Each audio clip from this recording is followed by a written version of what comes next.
And I'm just gonna cut right down this bank, all the way down on this side. We got an absolute stud here, boys.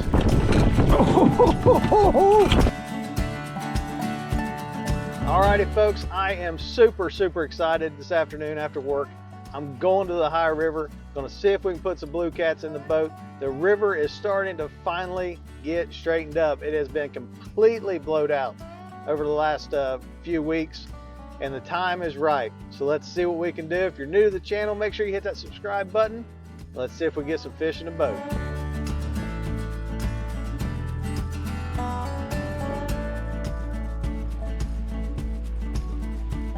All right, folks, it has been an absolute minute since I have been on the river fishing for blue cats. So first thing I want to do is kind of get an idea of what the current is running.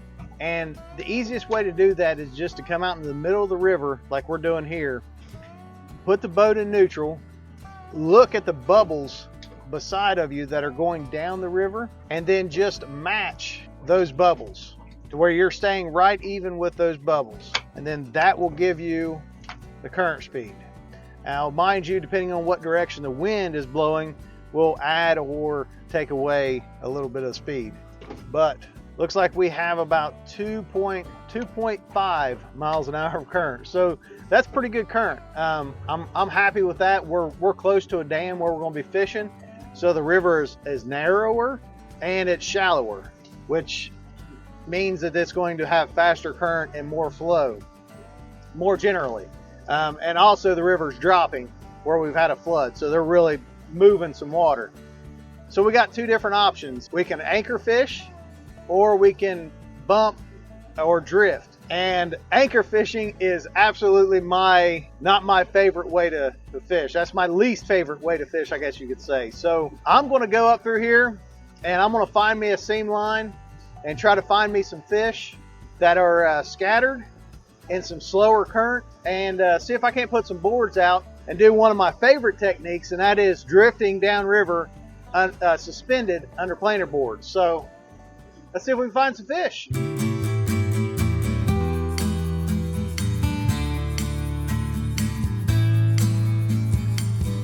All right, so you can see right up here on the top of my Navionics chart, this is the Lowrance HDS 12. Right here is the lock and dam. Now I am plumb down here. So about 2.5 miles from the dam. But what I want to do, you guys can see it's all about the same size, but the dam sits just above a curve. So I'm going to start right about in here where this curve comes around all the way down this bank here. Let's zoom in there just a little bit. So where this inside curve down this stretch right here should be some slower current.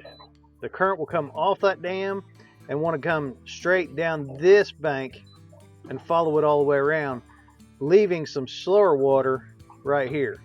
So let's get up through there and find some fish. There's one right there. Now he's suspended up off the bottom quite a bit. You can see him suspended up off the bottom. That's what he looks like on 2D. And that's what he looks like on down imaging. Now I'm just going to take my time. I'm not going to get in a big hurry. I'm going to run about 3 miles an hour. We got, like I said before, we got about a 3 mile an hour current, 2.5 to 3 anyway. And I'm just going to kind of zigzag up through here and see if I can find fish. Now, once you start getting those lines in it, you're going too fast. You want to slow down. All right, you can see right there we got a couple here on the bank. You can see one right there, and then one good one right there. Now, those things were right up on the bank. I've got her set out to 90 feet. And I'd say that they were probably, halfway between me and the bank. So now we just marked a huge school of something. Not really certain that it was catfish, thinking it was something else like carp or something of that nature. There was just a whole concentration of fish right there in that small area. Everything else that I've been seeing has been being scattered. So I'm going to keep easing up through here And if all else fails, I'll come back there and try that when I marked it. And they're kind of in a slack water area as well, so kind of makes me think that it's not necessarily blue cats, because they were more in the eddy versus the seam line. Let's keep looking. That's kind of what we're looking for right there. It's more out by itself, and it's not necessarily with a big group. There's just a couple of them kind of mixed out here. That's more what we're looking for. Once again, they're close to the bank and scattered. They're only in about 10 foot of water over there. All right, so with all these fish just kind of scattered out, they are close to the bank, but they're just scattered all the way down this bank. I'm gonna go up to the very top of it, or where kind of the inside bend starts, and we're gonna do some drifting under planer boards. So let's get some baits in the water.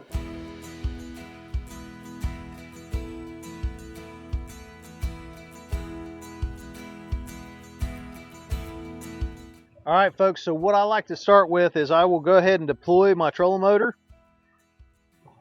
And then I'm gonna go ahead and spot lock right here where I'm at. I don't have anything ready.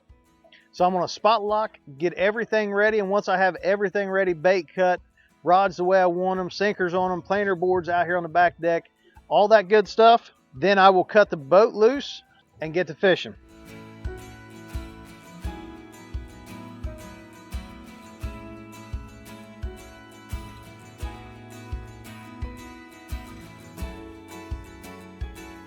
All right, so now that we got everything out, we got everything ready, we've got all of our bait cut, we've got all of our rods baited up, everything is ready to go.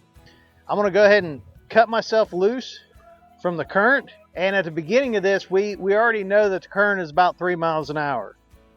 So I'm gonna start my prop, and I'm gonna start slowing myself down to where I get about half that speed. So I got the prop on 6, I'm gonna move it down to 5, and I'm going backwards about 1 mile an hour. And I'm just gonna cut right down this bank, all the way down on this side. First thing I wanna do is I wanna get one rod right beside the boat. I'm gonna drop it down, and that's gonna be my tattletale rod, so that I know how fast I can actually drift. And what I'm going to do is I'm just going to let it straight down,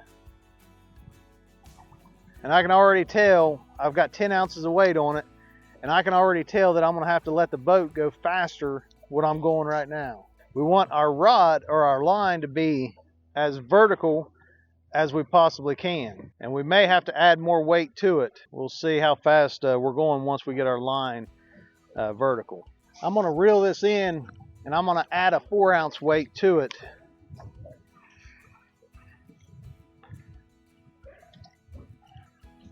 Let's see if 14 ounces will do the trick. I can't quite get the boat slowed down enough where I want it to be. Okay, that's not too bad where it's at. The line has a slight angle to it, and I'm going about 1 to 1.2, 1.3 miles an hour. All right, so now that we got that set, I can go ahead and start putting out the rest of the rods and start hooking planer boards on them and getting them out. I just drop it straight down to the bottom, let it hit bottom, get good contact a couple of times. I'm gonna reel my rod tip up to the edge of the tip of the surface of the water. I'm gonna give it 2 cranks.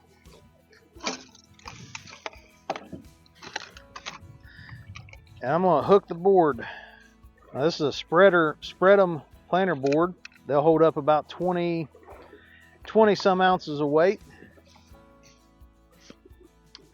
But if for some reason this ain't working, we'll know pretty quick, and we'll try something else.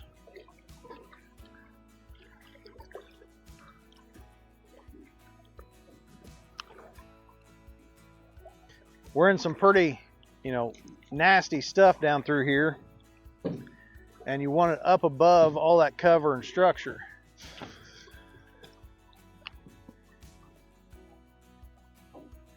So when we let it down to the bottom, the reason that I get good contact with the bottom and then reel it to the edge of the water and then give it 2 cranks is to bring it up off the bottom good, so that we don't get snagged up as much. All right, so there is an enormous amount of current and amount of flow coming down the river. I don't know if I'll be able to do what I'm wanting to do or not, just because of the amount of water that's actually coming down the river. But we're going to give it a few hundred yards and see if we can catch anything, see if we get a bite, and go from there. Oh, there we go. Oh, did it get off? I got off. Had one hit. Had one absolutely smoke it. That's a good sign. Had one bite, moving at 1.1 mile an hour. Water temperature is 59 degrees, and we're gonna keep after it.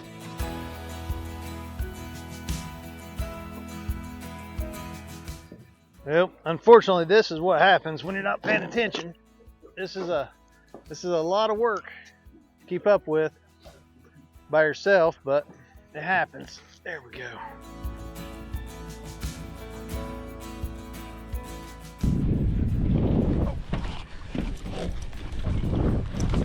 Here we go, folks. Here we go. Oh man, what do we got? Finally hooked up. See if we can keep him hooked up. Man, he's in that current, that's for sure. He's trying to get me down into something. He doesn't feel like a real big fish, but we'll take him. First one of the evening, second bite, and we're about 15 foot of water.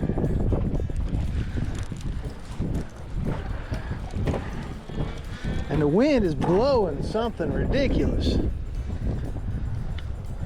I mean, just crazy amount of wind.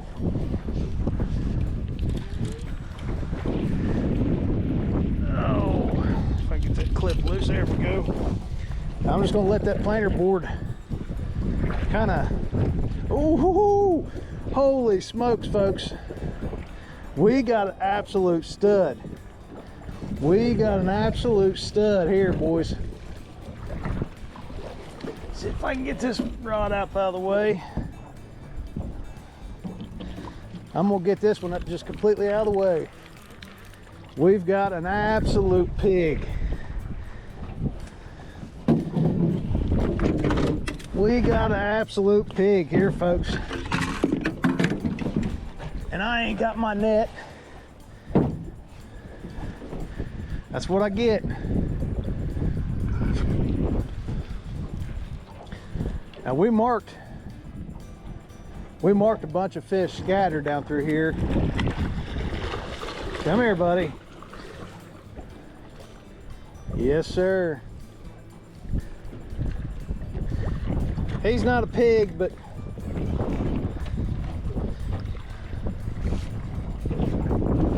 man, he crushed that peg float. He ain't hooked real good either. Come here, buddy. This is dangerous.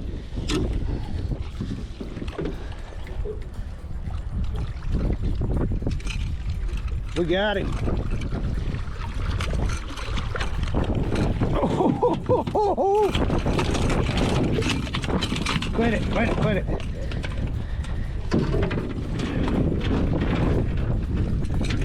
Man.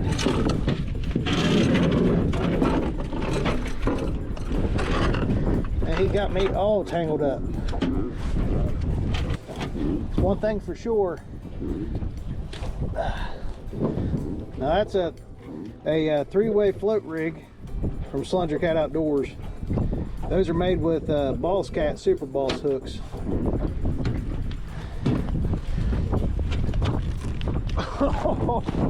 Oh yeah! Oh, folks, take a look at that right there. Yes, sir. Whoo, baby. Oh yeah. Let's see what she weighs.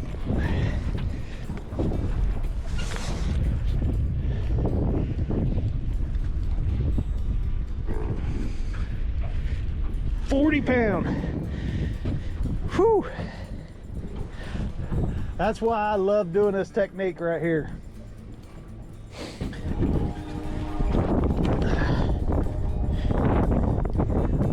Yes, sir. Look at that. Whew.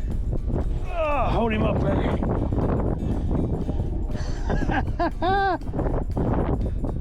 Beautiful fish. Beautiful fish.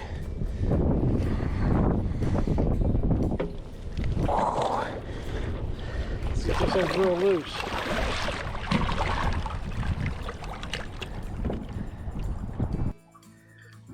She gone, baby. Boom! That's what we're talking about right there. Sure looks like a fish to me. Oh, there we go. There we go. We're hooked up again, folks. Let's see what we got here. Now that joker was way over against the bank. I'm talking way over against the bank. Which we marked several fish over on the bank whenever we was coming up through there. But he hit that planer board and took off downriver with it. And you could see the planer board just scooting across the top of the water. I thought, nah, it don't look right. Sure enough, I let him bury it.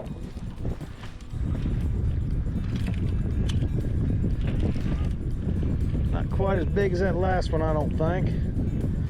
We'll see here. Let's see if I can get that planer board.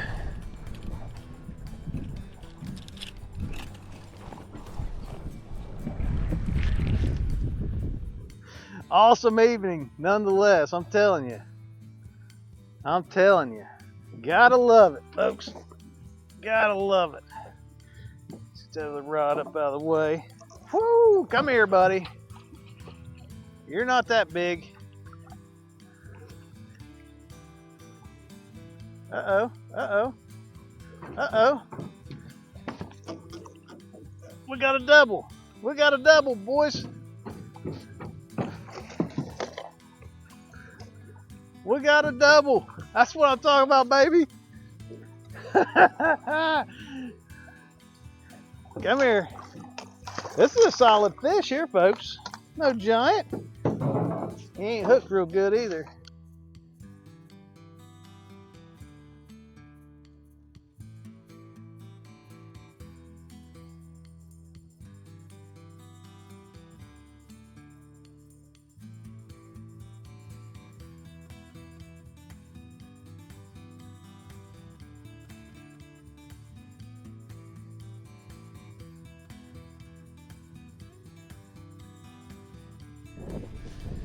He's probably snagged up.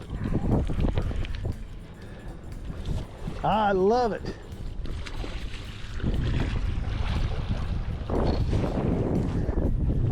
Come here, buddy.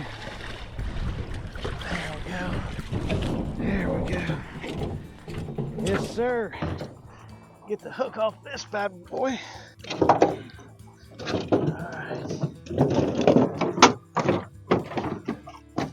We got fish laying in the bottom of the floor. I got stuff tangled up. All right, there's the smaller one. You can see he's got mud all up on his back. They're laying down deep in the mud. See what he weighs here. 15 or 16 pounds. Nice. Nice. Love it.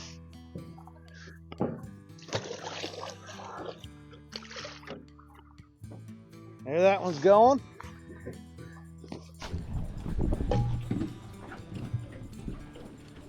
Oh yeah.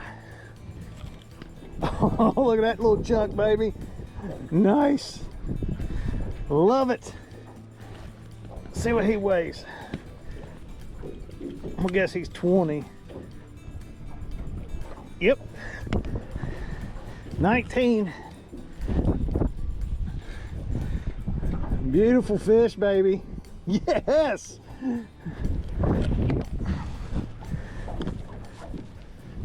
Oh. He's ready to go.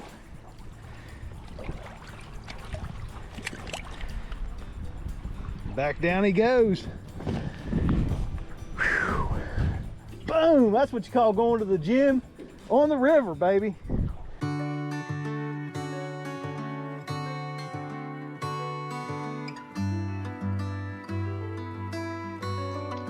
So the way I'm gonna cut this bait is I'm just gonna cut the head off, and then I'm going to cut about 1 inch chunks. This is a pretty big shad, and I'm just gonna cut 1 inch steaks off of it, not use the tail. And then the skipjack, we're just gonna cut the head off. Nice big juicy skipjack head. And I'm gonna chunk it too, but I'm gonna cut the gut pocket out of it. Then I'm gonna make some couple big baits out of this here. Those are about 2.5 inches wide. Nice variety.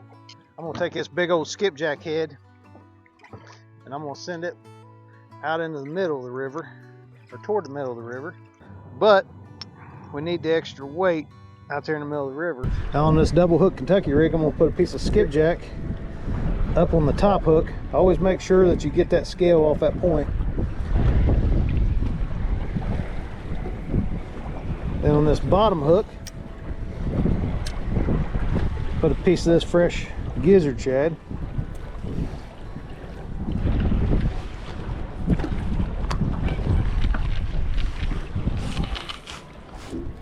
Now while you're doing all this, putting boards out and baiting hooks, you always got to be mindful of where your boat's at. You don't want to let it get too close to the bank or too far out in the middle of the river. You got to pay attention to your line, where you want to be at. Now one of the downfalls to doing this technique is that you have the potential to lose a bunch of tackle, but with that comes the need to make sure that you have a bunch of pre-tied rigs already tied up and in a pack like this. This is just a worm bag for like bass fishing, and I keep a lot of pre-tied rigs already tied up.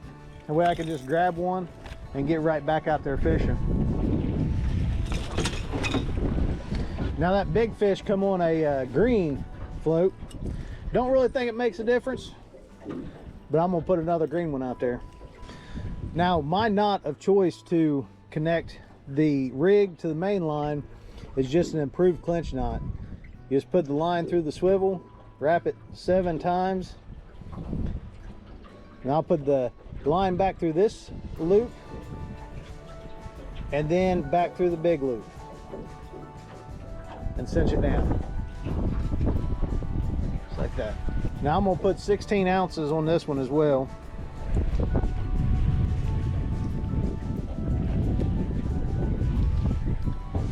And a big old chunk of cut gizzard shad.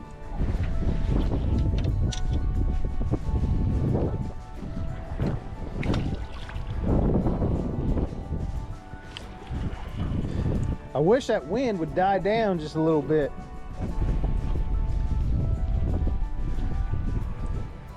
That an upriver wind and a downriver current, strong downriver current, they don't mix together. If it wasn't for that big mountain back here behind me, I probably wouldn't be able to fish right here. The waves would be too strong, too big. Oh, here we go, here we go.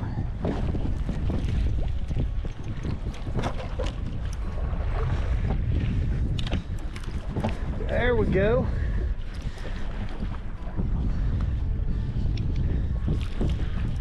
Picked up right where we left off at.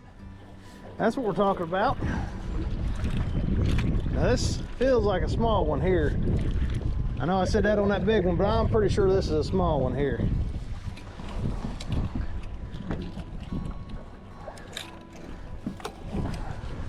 But we will take it.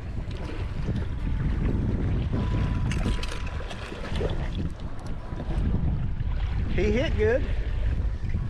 He sure hit good. Come here, buddy. Oh, there we go. There's that little guy. probably, I don't know, 6-8 pounds, something like that. We'll take him, put him back in the water.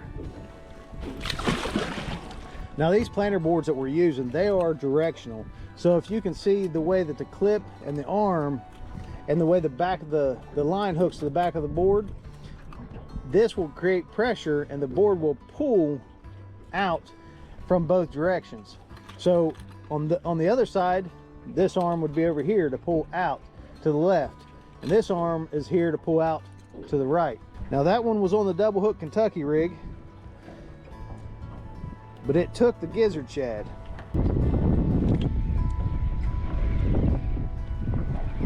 Now since they seem to be preferring that gizzard shad, let's just double it up.